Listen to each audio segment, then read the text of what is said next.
तो हम लोग बुद्ध पढ़ रहे थे। बुद्ध में हम लोग अगला देखेंगे, जो 4 बौद्ध संगीतियाँ हुआ है उससे बहुत सारे प्रश्न पूछे जाते हैं। बहुत इम्पोर्टेंट सवाल यहाँ से बनते हैं, तो बारी बारी से हम लोग देख लेते हैं। जो सबसे ज़्यादा इम्पोर्टेंट है वहाँ पे हम आपको फोकस करेंगे। जैसे में देखिएगा, यहाँ जो बौद्ध संगीतियाँ है, जो बौद्ध संगीतियाँ हैं, जो 4 हम लोग चर्चा करने वाले हैं, उसमें हम लोग पहला देखेंगे जो प्रथम बौद्ध संगीति हुआ। प्रथम जो बौद्ध संगीति हुआ उससे संबंधित जितने भी फैक्ट हैं कोशिश करेंगे हम लोग यहाँ से निकाल लें। तो प्रथम बौद्ध संगीति के बारे में अगर देखा जाए तो सबसे पहले यह 483 ईसापुर में होता है। समय अगर काल की हम लोग बात करें यहाँ पे, समय और काल की अगर बात करें यहाँ पे, तो देखिए ये जो काल है आपको 483 बीसी में होता है। 483 बीसी में होता है और यह होता है पहली बार राजगृह में, जिसका अन्य नाम भी होता है, जैसे राजगीर के नाम से भी जानते हैं, राजगृह के नाम से भी जानते हैं। जैसे यहाँ पे देखिएगा, यह राजगीर में होता है, गिरिबज या राजगृह के नाम से जानते हैं। और सबसे बड़ी बात है कि इसी राजगीर में बुद्ध को उनका जो दूसरा जो शिक्षक जो मिले थे, जिनका नाम था रुद्रक रामपुत्र, याद रखिएगा, रुद्रक रामपुत्र गौतम जो बुद्ध थे उनके दूसरे शिक्षक थे। पहला जो शिक्षक है वो अलार कलाम होते हैं, वैशाली में उनकी मुलाकात होती है वहाँ पे। तो ये जो प्रथम बौद्ध संगीति है यह राजगीर में होता है और इसी समय एक हर्यक वंश के सम्राट हैं जिनका नाम है अजातशत्रु। यह अजातशत्रु के समय में हुआ था प्रथम बौद्ध संगति। अजातशत्रु के समय में बौद्ध संगति पहला जो हुआ था, कभी कभी पूछा जाता है कि किस मतलब वंश से ताल्लुक रखते थे, तो ये मौर्य वंश नहीं, सॉरी, ये आपके हर्यक वंश से संबंध रखते थे। ठीक है, यहाँ पे देखेंगे अगला हम लोग देखेंगे यहाँ से, यहाँ पे जो इसके अध्यक्ष हैं, बार बार पूछा जाता है कि इसमें प्रथम जो बौद्ध संगति हुआ उसका अध्यक्ष, प्रथम अध्यक्ष कौन था। तो अध्यक्ष की अगर हम लोग बात करें यहाँ पे, तो देखिएगा इसके जो अध्यक्ष थे, इसका जो पहला का जो अध्यक्ष थे उनका नाम था महाकश्यप। महाकश्यप नाम था इनका, प्रथम जो अध्यक्ष थे। इसमें 2 ग्रंथों की रचना हुई, ये बहुत इंपॉर्टेंट है, ये पूछा जाएगा।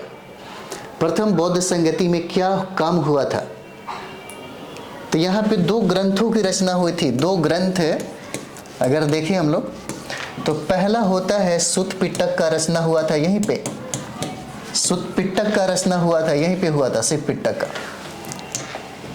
और दूसरा है वो होता है विनय पिटक का, यहीं पे होता है विनय पिटक का रचना। सुत्त पिटक का जो रचना किया उसका नाम है आनंद। आनंद ने सुत्त पिटक का रचना किया और विनय पिटक का रचना उपाली ने किया था, उपाली ने। इसमें हम लोग देखेंगे सुत्त पिटक में 5 प्रकार के निकाय हैं, जैसे दीर्घ निकाय, मध्यम निकाय, इस तरीके से अंगुत्तर निकाय भी है। और इसी अंगुत्तर निकाय में 16 महाजनपद का चर्चा मिलता है, जो बहुत ही बीबीआई है, बहुत ही बीबीआई है। ये सुत्त पिटक की जो रचना हुआ था वो आनंद ने किया था और कहा जाता है कि बुद्ध के सबसे प्रिय शिष्य थे और इन्हीं के आग्रह पे बौद्ध संघ में महिलाओं को पहली बार शामिल किया गया। ठीक है, तो पहला जो बौद्ध संगति यहाँ पे जो हम लोग देख रहे हैं ये इंपॉर्टेंट हो जाता है। उसके बाद हम लोग देखेंगे दूसरा, सेकंड हम लोग देखेंगे। सेकंड जो होता है यहाँ पे, तो यहाँ पे देखिए सेकंड जो बौद्ध संगति होगा, बौद्ध संगति जो सेकंड होता है वो आपका हो जाता है 383 बीसी में। 383 BC में होता है यहाँ पे। और इस समय जो सम्राट है उसका नाम है कालाशोक। जो सम्राट जो है उसका नाम है कालाशोक। ठीक है, कालाशोक नाम है, याद रखिएगा, पूछा जाता है कालाशोक। और यह शिशुनाग वंश से ताल्लुक रखता है। यह है शिशुनाग वंश से संबंध रखता है। द्वितीय बौद्ध संगति आपको 383 ईसा पूर्व में होता है, 383 ईसा पूर्व में। और ये जो सम्राट यहाँ पे रहते हैं, ये जो सम्राट है ये कालाशोक हैं, जो शिशुनाग वंश से संबंध रखते हैं। और जो आयोजन स्थल है वो आयोजन स्थल आपका वैशाली हो जाता है। वो आयोजन स्थल आपका वैशाली यहाँ पे हो जाता है। ठीक है, हम लोग देखेंगे यहीं पे इसके जो अध्यक्ष है यहाँ पे, इसके जो अध्यक्ष हैं उनका नाम है सब्बा कामी, नाम है उनका सब्बा कामी नाम है। यहाँ पे जो वर्क होता है ये इंपॉर्टेंट है। अध्यक्ष, प्रथम का अध्यक्ष महाकश्यप हो जाते हैं। द्वितीय बौद्ध संगीति का जो अध्यक्ष है सब्बा कामी हो जाते हैं। और यहाँ पे जो काम है ये इंपॉर्टेंट है, ये कौन सा वर्क यहाँ पे हुआ था। तो यहाँ पे देखिएगा, ये जो वर्क यहाँ पे हुआ तो 2 समूहों में बट जाता है। ये जो है 2 समूह में यहाँ पे देखिएगा बट जाता है। एक का नाम है स्थविर, एक का नाम आपका हो जाता है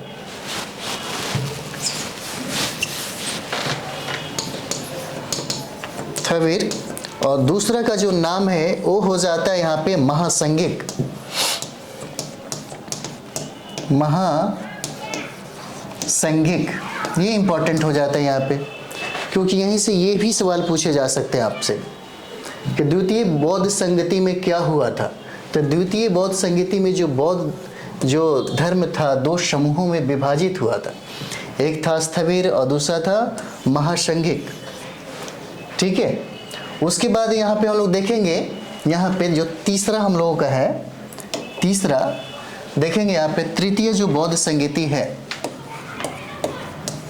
तृतीय जो बौद्ध संगीति है यहाँ पे, तृतीय बौद्ध संगीति,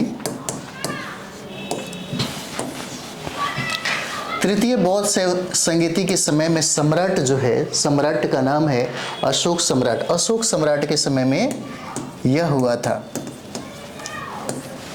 तृतीय बौद्ध संगति अशोक सम्राट के समय में हुआ।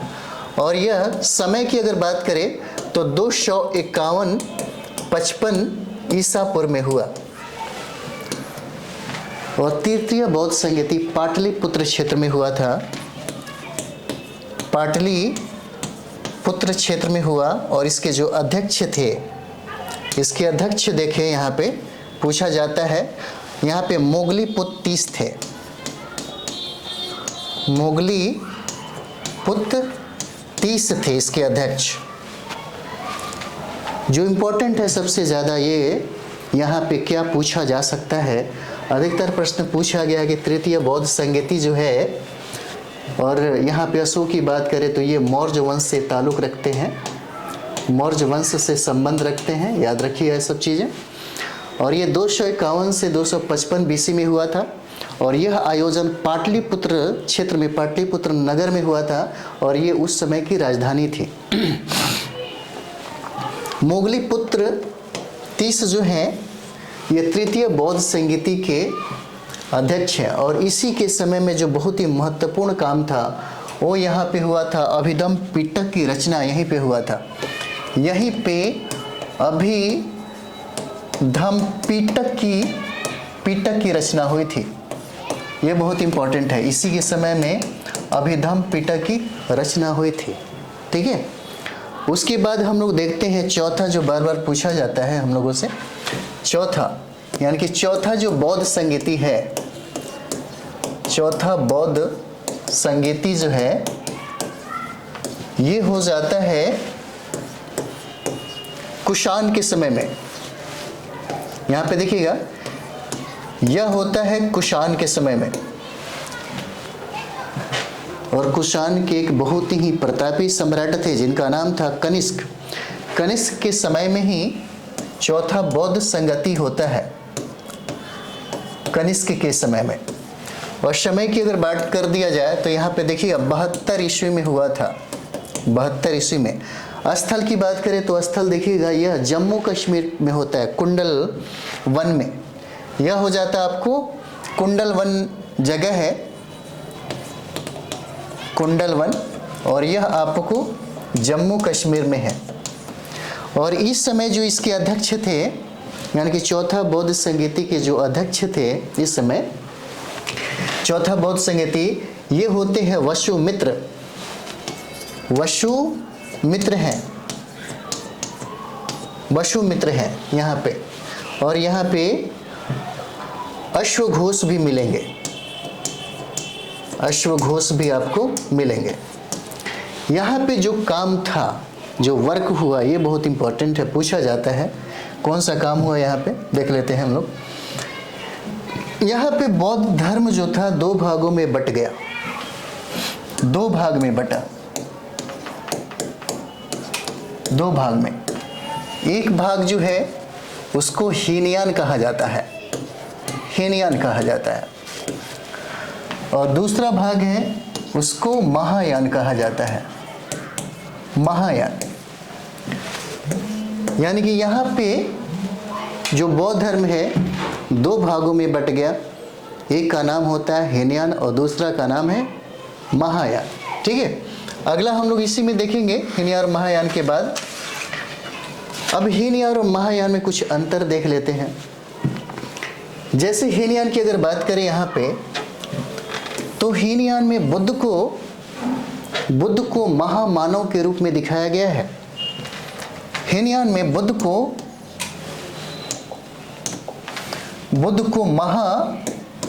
महामानव के रूप में दिखाया गया है, लेकिन महायान में ईश्वर के रूप में दिखाया गया है, एक भगवान के रूप में दिखाया गया है। जो हीनयान के मानने वाले जो लोग हैं, अधिकतर देखेंगे यहाँ पे, वो हो जाएंगे श्रीलंका में निवास करते हैं, श्रीलंका में, कंबोडिया में, उसके बाद हो जाएगा लाओस हो जाएगा, उसके बाद आपको म्यांमार हो जाता है। हीनयान के मानने वाले जो लोग हैं उनकी संख्या आपको सबसे ज़्यादा श्रीलंका, कंबोडिया, लाओस, म्यांमार में दिखेगा। जब बौद्ध धर्म 2 भागों में बटा तो एक मत थे जिसको हीनयान कहा गया, और इन्होंने बुद्ध को महामानव के रूप में देखा। और दूसरा जो सबसे ज़्यादा प्रचलित हुआ, जो सबसे ज़्यादा प्रसिद्ध हुआ, वो हो जाता है महायान। ये जो महायान है इसे भगवान के रूप में बुद्ध को दिखाया गया, भगवान के रूप में। और इन्हीं महायान के लोगों ने ही इन भगवान का मूर्ति बना करके पूजना शुरू कर दिया, मूर्ति बना करके पूजना शुरू कर दिया इन्हीं लोगों ने। और यहीं पे इन्हीं लोगों ने जो तीर्थ स्थान है, तीर्थ स्थान की बात करें तो इन्हीं लोगों की वजह से तीर्थ स्थान का कॉन्सेप्ट भी आने लगा। अगर हम लोग देखेंगे यहाँ पे कि सबसे ज़्यादा महायान के मानने वाले कौन सा कंट्री है, तो कंट्री की अगर हम लोग चर्चा करें तो देखिएगा यहाँ पे सबसे ज़्यादा जो लोग हैं चीन, जापान, सिंगापुर हो जाता है। चीन, जापान और सिंगापुर का जो क्षेत्र है वहाँ पे सबसे ज़्यादा महायान को मानने वाले लोग हैं। ठीक है, तो चौथी बौद्ध संगति में ये काम हुआ था। जो बौद्ध धर्म था वो 2 भागों में बट गया। ठीक है, अगला हम लोग देखेंगे क्योंकि यहाँ से सवाल पूछे जाते हैं आपसे। उसके बाद हम लोग देखे हैं त्रिपिटक। देखिए, पीटक का मतलब होता है टोकरी, और त्रि का मतलब होता है 3 टोकरी। त्रिपिटक की अगर बात करें यहाँ पे, तो इसको हम लोग 3 भागों में बांट के देखें, क्योंकि ज़्यादा सवाल पूछे जाते हैं। एक का नाम हो जाता है सुत्त पिटक, दूसरा का नाम है विनय पिटक, और तीसरा नाम है वो हो जाता है अभिधम पिटक हो जाता है।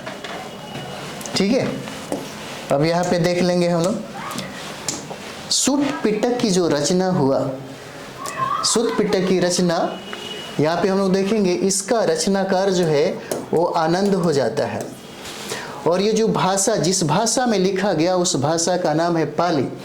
इसे पाली भाषा में लिखा गया, पाली भाषा में। और इस सुत्त पिटक में बुद्ध के दर्शन, बुद्ध के उपदेश लिखे गए। इसमें उनके दर्शन, इनके वचन और इनके उपदेश लिखे गए। ठीक है, और इनका उपनाम अगर देखा जाए तो इनसाइक्लोपीडिया भी कहा जाता है, याद रखिएगा। इस सुत्त पिटक का एक अन्य नाम भी, जिसको हम लोग इनसाइक्लोपीडिया भी कहते हैं, इनसाइक्लोपीडिया के नाम से भी हम लोग जानते हैं। और इसी सूतक पीठ में 5 प्रकार का निकाय है, 5 प्रकार का निकाय है। एक का नाम है, आपको देखिएगा, दीर्घ निकाय होता है, मध्यम निकाय होता है, अंगुत्तर निकाय हो जाएगा, छिंद निकाय हो जाएगा, संयुक्त निकाय हो जाएगा। इसी 5 निकायों में एक निकाय है जो बार बार पूछा जाता है, अंगुत्तर निकाय। और इसी अंगुत्तर निकाय में 16 महाजनपदों की चर्चा मिलती है। ठीक है, पूरा डिटेल्स यहाँ से मिल जाएगा आपको। दूसरा जो हम लोग का है, दूसरा जो हम लोग आते हैं यहाँ पे, दूसरा देखिए, दूसरा हो जाता है हम लोगों का विनय पिटक। और विनय पिटक की बात करें तो विनय पिटक की रचना उपाली ने किया था। इसकी रचना हम लोग देखेंगे, रचना उपाली के द्वारा किया जाता है। ठीक है, उपाली के द्वारा किया जाता है। और इसका रचना पाली में किया जाता है, पाली भाषा में किया जाता है विनय पिटक की रचना। और इसमें बुद्ध के जो बनाए गए नियम थे, नियम का ही वर्णन इसमें मिलता है। नियम कानून जो थे, नियम का जो चर्चा मिलता है, इसमें आपको मिलेगा। उसके बाद हम लोग देखेंगे अभिधम पिटक। तो अभिधम पिटक की बात करें तो अभिधम पिटक की रचना जो है वो संस्कृत में होता है, संस्कृत में होता है, जिसकी रचना मोगलीपुत्तिस के द्वारा किया जाता है। ठीक है, इसकी रचना हम लोग देखेंगे मोगलीपुत्तिस के द्वारा किया जाता है। तो इसमें ये सारी चीज़ें और ये सारी कथाएं आपको इसमें मिलेगा। ठीक है, इस तरीके से ये बहुत इंपॉर्टेंट हो जाता है, एकदम फैक्ट जो देखेंगे, क्योंकि अधिकतर प्रश्न आपको यहीं से पूछने लगता है। ठीक है, अगला हम लोग देखेंगे, इसी में अगला देखिएगा, जैसे थोड़ा बहुत अगर हम लोग बात कर दें, जैसे जातक कथाएं है ना, पूछा जाता है जातक कथाएं। ठीक है, किससे संबंधित है तो याद रखिएगा, यह बौद्ध से संबंधित हो जाता है। जातक कथाएं जो है बौद्ध से संबंधित हो जाता है। ठीक है, और इसमें लगभग 549 कथा का वर्णन किया गया। 549 कथा इसमें है, किसमें तो जातक कथाएं में। ठीक है, अगर भाषा की बात करें तो ये भाषा है पाली भाषा में है, या पाली भाषा में लिखा गया है।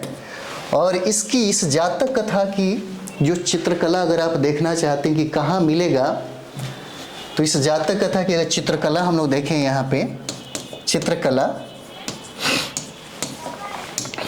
तो ये चित्रकला आपको मिलेगा अजंता की गुफा में। ये देखिएगा, ये आपको मिलेगा अजंता की गुफा में मिलेगा, अजंता की गुफा में। पूछा जा सकता है कि अजंता की गुफा कहाँ पे है, तो ये देखिए, यह आपको महाराष्ट्र में है। ठीक है, यह आपको महाराष्ट्र में है। और यूनेस्को के धरोहर में इसे शामिल कर दिया गया। इसे भी याद रखिएगा, बहुत इंपॉर्टेंट है। और यह 1983 में शामिल किया, यूनेस्को के धरोहर में इसको शामिल कर दिया गया। ठीक है, अजंता की गुफा को। और यहाँ पे एक एलोरा का भी गुफा है, एलोरा का गुफा, और एलोरा का गुफा भी आपको महाराष्ट्र में है। ठीक है, ये भी आपको महाराष्ट्र में है। और यहाँ पे हम लोग देखेंगे अजंता की गुफाओं में बौद्ध से संबंधित भी मूर्तियाँ मिलेगा, जैन से संबंधित भी मूर्तियाँ मिलेगा, और ब्राह्मण धर्म से संबंधित भी मूर्तियाँ मिलेगा। और चित्रकला अगर बात करें यहाँ पे जो जातक कथाओं का है अजंता की गुफा में, और अजंता की गुफा भी देखेंगे तो महाराष्ट्र में है, जो 1983 में यूनेस्को के विश्व धरोहर सूची में इसको शामिल कर लिया गया। ठीक है, और यही पेलोरा गुफा भी है, वो भी आपको महाराष्ट्र में ही मिलता है। अजंता गुफा की थोड़ा सा कुछ और भी यहाँ पे हम लोग देखेंगे तो देखिएगा, इसका जो निर्माण है, जैसे अजंता गुफा का जो निर्माण है यह आपको गुप्त काल में हुआ। ठीक है, अजंता जो गुफा है उसका निर्माण आपको गुप्त काल में होता है। और यह जो शैली है यह टेम्पेक शैली में हुआ था। अगर यहाँ पे देखेंगे हम लोग शैली की बात करें, शैली तो देखिएगा ये हो जाता है टेम्पेक शैली। ठीक है, टेम्पेक शैली में यह इसका निर्माण होता है। और यहाँ पे देखिएगा, यहाँ पे वज्र पानी के रूप में, पद्म पानी के रूप में बुद्ध को दिखाया गया है, मंजूश्री के रूप में भी दिखाया गया है अजंता में ही। ठीक है, और यहाँ पे एक चीज़ और भी है जो आप देख लें तो फायदा होगा। यहाँ पे हम लोग शिक्षा का केंद्र कर लेते हैं। शिक्षा का केंद्र जो है यहाँ पे देखेंगे हम लोग, और इसको हम लोग 3 भागों में बांट के देखें ताकि यहाँ से पीटी में सवाल पूछे जाते हैं, बहुत इंपॉर्टेंट हो जाता है आपका। एक हो जाएगा महायान की बात करें, यहाँ पे महायान हो जाता है। दूसरा हो जाता है वज्रयान हो जाता है ना, पहला महायान और दूसरा वज्रयान हो जाता है, और तीसरा उदंतपुरी जो हम लोग चर्चा करेंगे। देखिए महायान की अगर बात करें, महायान तो सबसे ज़्यादा जो प्रसिद्ध हुआ वो महायान ही प्रसिद्ध हो जाता है, और भारत में इसके मानने वालों की संख्या भी सबसे ज़्यादा बढ़ जाती है। तो महायान शिक्षा का जो केंद्र है महायान, ये देखिए यहाँ पे नालंदा विश्वविद्यालय हो जाता है, यह नालंदा विश्वविद्यालय हो जाएगा। और इस नालंदा विश्वविद्यालय की स्थापना कुमारगुप्त ने किया। गुप्त वंश के सम्राट थे जिनका नाम था कुमारगुप्त ने किया था। इसकी स्थापना किसने किया? कुमारगुप्त ने यहाँ पे किया था। और यहीं पे ही चीनी बौद्ध भिक्षु थे जिनका नाम था वेनसांग। यहीं पे आते हैं वेनसांग, वेनसांग यहीं पे मिलते हैं। ठीक है, और इसी महायान के जो यूनिवर्सिटी था जिसका नाम था नालंदा विश्वविद्यालय, जिसको बख्तियार खिलजी ने क्या कर दिया? जला दिया।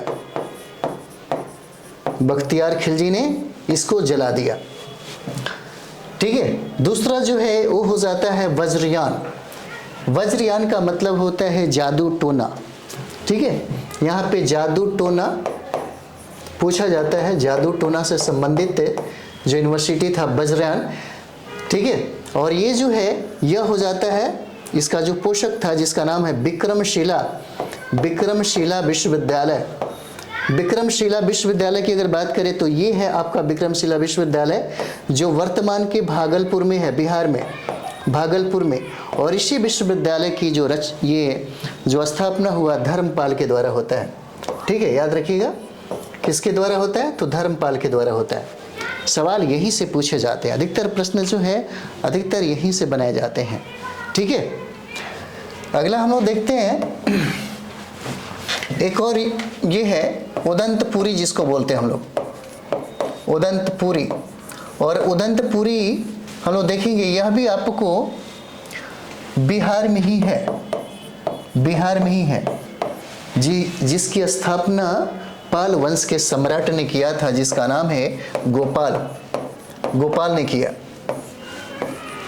और यही पाल वंश के सम्राट जो हैं बौद्ध धर्म को अंतिम रूप से समझिए कि संरक्षित किए थे। अंतिम रूप से अंतिम संरक्षण इन्हीं के द्वारा मिला। अंतिम संरक्षण अगर देखें हम लोग तो इन्हीं के द्वारा यह मिलता है। ठीक है। और एक और भी है जिसको हम लोग बोलते हैं सोमपुर बिहार बोलते हैं। सोमपुर महा बिहार बोलते हैं, जिसकी स्थापना भी धर्मपाल ने करवाई थी। और यही पाल वंश के जो सम्राट थे जिसने बौद्ध धर्म का अंतिम संरक्षण बने। और इन्हीं के समय में बहुत ही ज़्यादा यानी कि बौद्ध धर्म सबसे ज़्यादा फला फूला। इसके बाद हम लोग पढ़ेंगे यहाँ पे वो हो जाता है हम लोग का जैन धर्म। ये हो जाता है हम लोग का जैन धर्म हो जाता है। ठीक है।